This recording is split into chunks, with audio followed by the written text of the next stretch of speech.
alhamdulillahi sant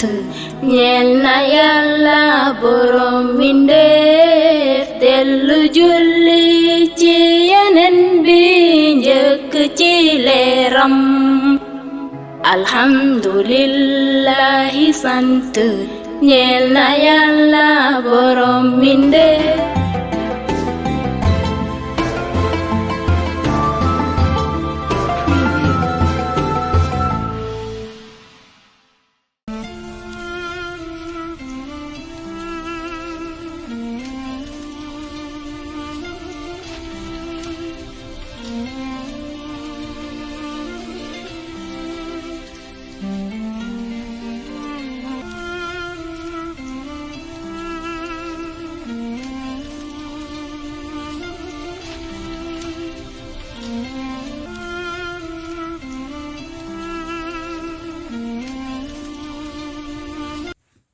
Assalamu alaikum wa rahmatullahi taala wa barakatuhu suñu mbokk yi ñuy suivre ci seen chaîne espace des enfants ñu ngi leen di nuyu bu baax di leen ziar di leen dalal ci seen émission bi nga xamante ni moom la ñuy wax santé et bien-être des enfants tey nag mu nekk première édition bi ñu fas yéene ànd ak yéen depuis xale bu mu nekkee ci biiru waajuram nga xamante ni waajur jigéen bi nga xamante ni dafa nekk en état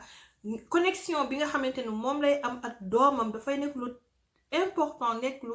essentiel loo xamante ni dina dem ba nu muy dundee day influencer ci xale bi tey nag ñu fas yéene waxtaan ci li nga xamante ne mooy dellu ci li nga xamante ne waajur bi su ko taxawee dina mën a permettre ëllëg su xale bi juddoo moom mu mën a dee durant grossesse bi influencer positivement xale bi ba mu am santé bu baax waaye influencer xale bi ba mu am développement bu baax judd ak poids bu normal mais aussi influencer xale bi ba nga xamante ni su juddoo dina nekk xale boo xamante ni intelligence am dina mën a sax gën a développé wu par rapport ak taxawaay bi nga xamante ni waajuram mu ngi koy taxaw durant la grossesse mu nekk donc loo xamante ni dafa essentiel gis nañ ni grossesse dafa nekk moment joo xamante ni moment bu crucial la te dafa nekk moment joo xamante ni souvent parent bi dafay nekk sous stress parce que c'est normal ak différence taux hormonal yi nga xamante ni mi ngi koy dund waaye parent boo nga xam ngi dund loolu dafa war a def de telle sorte ba nga xamante ni dina mën a maîtriser stress boobu nga xamante ni mi ngi koy dund ba nga xamante ni dina influencer positivement ci xale bi aussi muy nelaw assez parce que loolu yëpp dina ko permettre mu mën a vraiment neutraliser stress boobu muy dund parce que stress boobu mën na dem ba influence négativement ba ci environnement familial bi nga xamante ni ki nga xamante ni mi ngi nekk en état mi ngi koy dundoo donc mu nekk lu jar a éviter soo gisee sax suñu sang bi Mawlaya Seydi Mouhamed El Cheikh mi ngi ñu naan ndeysaan ci benn jàngaleem que ni wàlliw du juddu ci ki nga xamante ni moment bi mu nekkee en état mi ngi yuuxu borom këram. Donc ce qui fait que teg stress yooyu mën na dem ba indi environnement mën na la def loo sax loo xamante ni macha allah du loo xamante ni bëggoon nga ko te nee na nitu yàlla sax mën na nekk ci nga xamante ni yaa ngi ko ëmb mu dem ba ci biir nga def fausse couche nag te moom moo dellu parce que peut-être am na taxawaay boo xamante ni taxawee nga ko lu jëm ci wàllu sa borom kër te nekkul woon yoon donc mu nekk loo xamante ni muy côté santé xale bi mais muy côté spirituel bi dafa nekk lu am solo pour nga xamante ni ki nga xamante ni dafa nekk en état mu jël matuwaayam yi nga xam ne dina ko permettre mun ko maîtriser matuwaay yooyu nag mi ngi dellu ci su fekkee dafa nekk nit koo xamante ni da doon entraîner avant muy nekk en état c'est essentiel durant grossesse mu bañ a arrêter même su fekkee daal woon entraîner c'est essentiel c'est important moment bi nga xamante ni nit ki mi ngi nekk enceinte muy entraîner de manière modérée am na ay techniques yoo xamante ni avec la grossesse mu nga ko utiliser pour toujours rester actif loolu dina permettre ba nga xamante ni niveau de stress bi ce sera sous contrôle mais aussi di nelaw assez maanaam nelaw bi même su fekkee da ngay nit ki mën na nelaw jëm 8 heures de temps à 10 heures de temps loolu lu am solo lay doon mais aussi wax nañ ni ki nga xamante ne dafa nekk en état c'est essentiel muy naan ndox bu bëri yokk sax ndox bi nga xamante ni d'habitude quantité boobu la doon naan parce que nee nañ nit ku nekk war nga di naan 1,50 litre voire 2 litres d'eau par jour mais médecins yi dem nañ ba ni ki nga xamante ne sax nekk na en état mën na dem ba yokk jusqu'à 300 millilitres d'eau par jour ci li nga xamante ni moom la fekk nekkoon di naan loolu nekk lu am importance. Aussi entre 23e semaine ba jëm 27e semaine xale bi mën na commencer di dégg. Donc ki nga xamante ni mooy jullit mais surtout ki nga xamante ni moom tamit mi ngi nekk ci tarixa cheikh tarixa Mawlaaya Cheikh, c'est important durant grossesse bi loolu mën na influencer positivement xale bi même ëllëg ci jàng alxuraanam wala ci jàng diineem wala même si développement spirituel am et tout ça. Moment boobu waajur bi commencer tout le temps surtout éviter di déglu loolu moom même su du grossesse sax éviter di déglu lépp lu jëm ci wàllu musique ak yooyu yépp da ciy baax, mais durant la grossesse éviter di déglu lépp lu jëm ci loolu vraiment ça devient primordial. Mais aussi di teg alxuraan souvent xale bi di ko dégg dina ko permettre, am na xale yoo xamante ne sax seen apprentissage alxuraan dina gaaw ndax loolu. Mais aussi même bu fekkee sax en dehors de ces zik fu mu nekk mën na di teg ay audio yoo xamante ne ay répétition salaatul faatiha la et tout ça xale bi di ko dégg. Loolu yépp dafay jouer ci xale bi parce que moment boobu fekk na déjà xale bi dégg-déggam daal di développer ba mu mën a nekk en contact ak li nga xamante ni moom moo ko wër et tout ça. Mais aussi li nga xamante ni moom mooy lu gën a am aussi importance ci wàllu bi nga xamante ni ki nga xamante ni nekk na ko en état muy ci wàllu alimentation bi mën ma jouer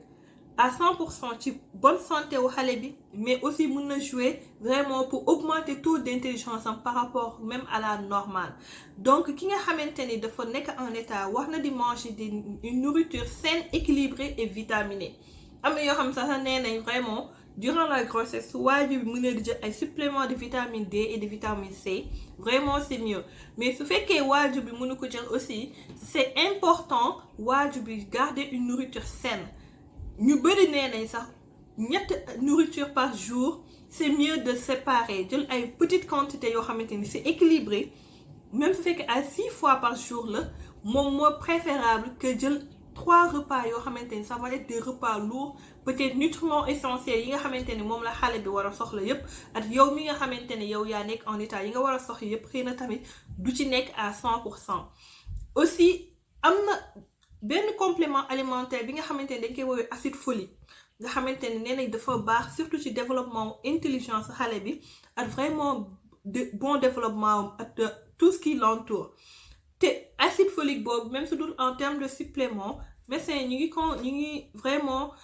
inciter parents yi ñu commencer même di jël ay aliments yoo xamante ni c'est riche en ça même ay 1 mois avant ñoom ñuy tomber enceinte. Dès que ñu am plan pour bëgg a nekk en état mën nañ commencer di ko jël durant la grossesse. Te yooyu noonu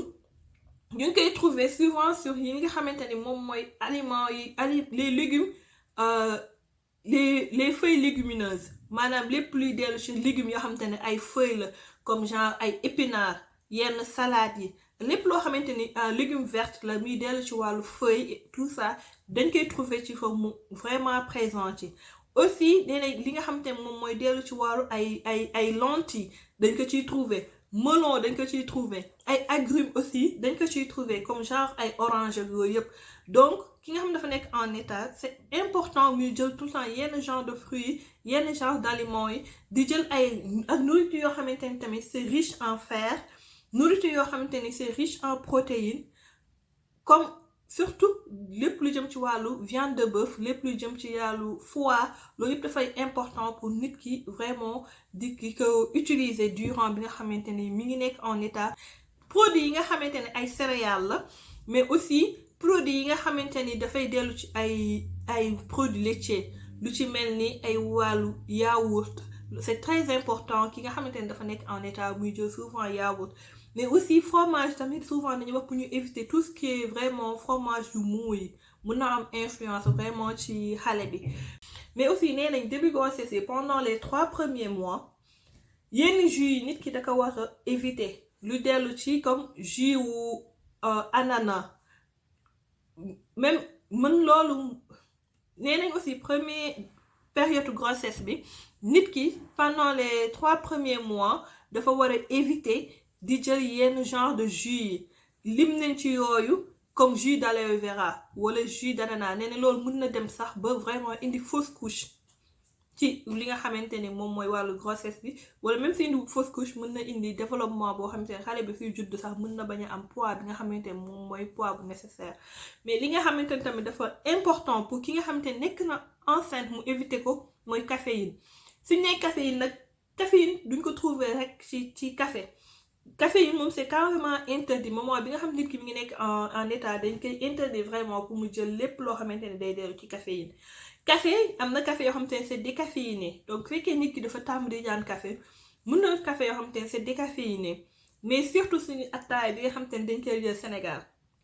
thé vert bi dafa nekk loo xamante ne vraiment c'est très fort aussi en termes de caféine et tout donc yooyu yëpp dafay am importance pour nit ki xam ko pour mun di ko éviter di ko naan durant li nga xamante ne moom mooy wàllu grossesse bi pour permettre xale bi vraiment nekk dans un bon environnement pour lépp lu mu soxla vraiment mu mun ko jëriñoo donc dañ ne woon dañuy waxtaan tamit ci wàllu boobu noonu xam naa dañ ko indi rek vraiment en résumé parce que wàllu bu yaatu la vraiment parce que mun na nekk étude approfondie boo xamante ni chaque aliment dañ koy indi wax bienfait yi lan la war a jëriñ ci xale bi lan lay jëriñ ci parent bi lu mu war a tere ak lu mu war a tere mais en général pour résumer nit ki nga xamante ne mi ngi en état na fexe ba nga xamante ne aliment am dina am ay céréales ça va être constitué de viande poisson aussi baax na mais su ko mënee éviter le maximum possible même su fekkee 2 fois par semaine la mu koy jël l'autre aliment qui est important ci wàllu protéine pour mu koy jël mooy nen moom vraiment su mënee di ko jël même 2 nen par jour lu baax la yaourt aussi lu important la ci produit laitier pour mu koy jël éviter yenn fromage yi nga xamante ne c'est des fromages mous mais aussi lépp loo xamante ne c'est aliment cru la comme genre nu ñuy defee comme genre sushi comme genre aliment yi nga xamante ne dafay am ay jën yoo xamante ni duñ ko togg wala yenn yàpp yoo xamante ni dañ koy laxal rek et tout ça mais duñ ko lekk donc tout ce qui est aliment cru tout ce qui yoo xamante ni dafay dekk ay aliments yoo xam ne mën na indi yenn genre ànd ak yenn genre de bactéries yi c'est important pour parent bi éviter ko ñu waxaat rek benn fànn boo xamante ni c'est très essentiel pour femme bi nga xamante ne mi ngi nekk en état mooy façon bu muy tëddee donc ki nga xam ne ngi nekk en état ne éviter de tëddee sur le dos wala muy éviter de tëdd ci sur le ventre tous les deux donc muy jéem a di xool nan lay tëddee sur le côté ba nga xamante ne xale bi moom du mën a étouffer xale bi ba nga xamante ne du mën a gêner aussi environnement xale bi donc en dehors de ça vraiment mu delluwaat bàyyi xel ci li nga xamante ne moom mooy sommeil am di nelaw assez ci li nga xamante ne moom mooy bien-être am di jël nourriture yi nga xamante ne c'est équilibré di ko jël plusieurs fois dans la journée de manière constante bañ di jël nourriture yoo xamante ne c'est très lourd et tout ça et peut-être avec moins de nutriments di lekk assez de fruits et légumes assez de produits yoo xamante ne c'est riche en fer des produits yoo xam ne c'est riche en acide folique ak di jël vraiment éviter yenn yi ay jus d'ananas même ay thé de cannelle yooyu yëpp mën na indi ay fausses couches aussi au début de la grossesse donc bàyyi xel ci yooyu yëpp ba nga xamante ne daal xale bi dina mën a judd ak poids bu important dina mën a judd vraiment ak tous les nutriments essentiels dina mën a judd avec un bon développement avec intelligence bu machallah mais aussi bàyyi xel ci vraiment diggante mag borom këram même su fekkee période la yoo xamante ne vraiment période yu metti la parce que changement yu bari dafay arriver waa suñu machallah mbokk góor ñi nga xamante ne ñoom nañu dëkkal aussi ñu mën nañu comprendre ba accompagner ñu ci période ba avec plus de miséricorde waaye jigéen ki jël matuwaayam ba nga xamante ni dina mën a nelaw ba doyal naan ndox bu doyal lekk bu baax di entraîner wu yenn entraînement yu modéré yi ba nga xamante ni changement yooyu yëpp di am ci yaramam dina ko mën a vraiment maîtriser ba mën a accompagner doomam mais moom aussi nekk en santé ba nga xamante ni grossesse am bi dina mën a dérouler dans de bons termes ba xale bi judd aussi dans de bonnes conditions ñu ngi leen di nuyu bu baax macha allah di leen ziar di leen remercier ci topp bi ngeen xamante ne toppoon ngeen ñu ko tey ci seen émission di leen wax asalaamualeykum wa rahmatullahi taala wa barakatuh. alhamdulillahi sant ñeel na yàlla borom mbindeef dellu julli ci yeneen bi njëkk ci leeram alhamdulillahi sant ñeel na yàlla borom mbindeef